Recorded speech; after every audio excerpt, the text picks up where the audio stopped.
紅丸くん、シオンって。ええ、驚きましたね。手加減が上手くなったみたいです。そういう問題じゃねえよ。冗談抜きですごいよ。成長しすぎじゃねえの？すみません、物足りませんでしたか？ではもう少し。Slime episode number 15. I believe last week we took a little break from slime and we are right back into it. Here's the thing.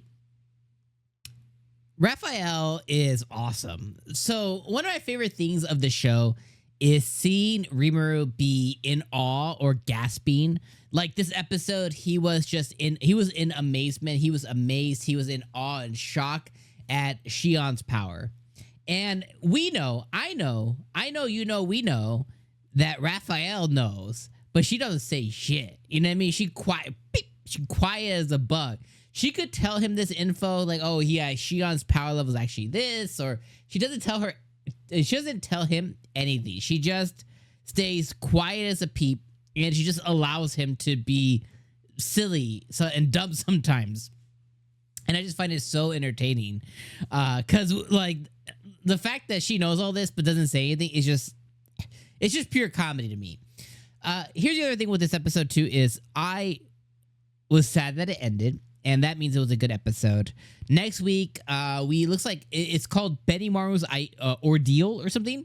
So my guess is Benimaru about to get married or something. Like my guess would be that Benimaru, for whatever reason, you know, either because of his closeness or this is just my guess. I'm bullshitting. I'm just throwing stuff at the wall to see if it sticks.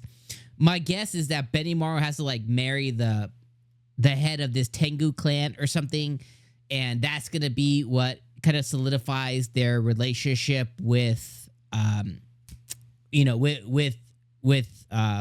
brain. Am I having a stroke? With Rimuru's place and everything, and Tempest. Jesus Christ.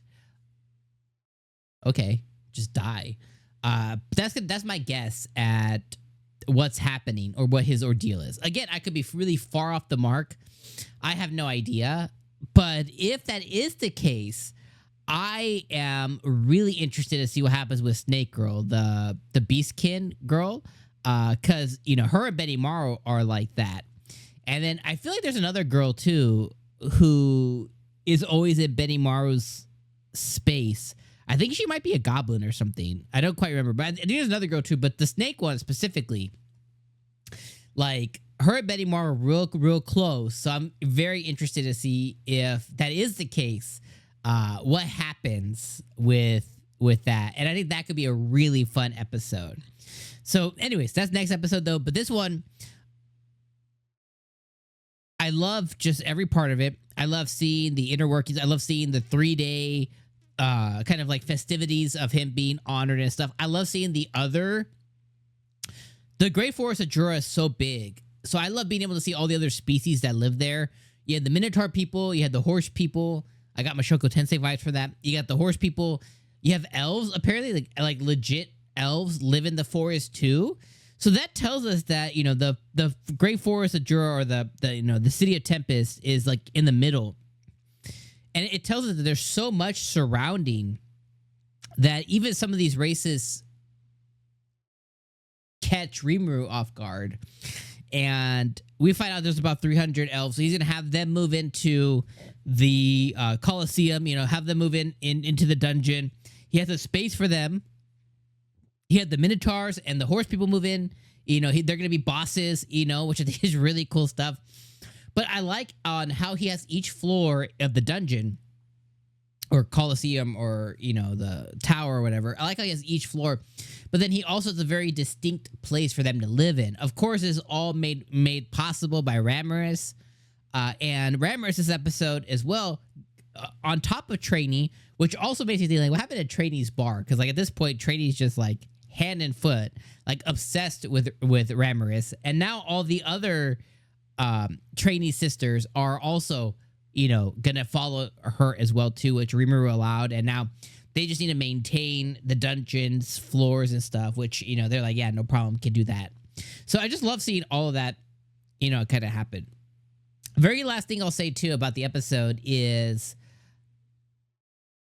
Milim I was kind of thrown off by. And the reason I'm going to say that is, and I genuinely have a question. And if you can answer it, let me know. What happened to Milim? Like, did she regress in age? Because clearly before, you know, she had a younger appearance, yes.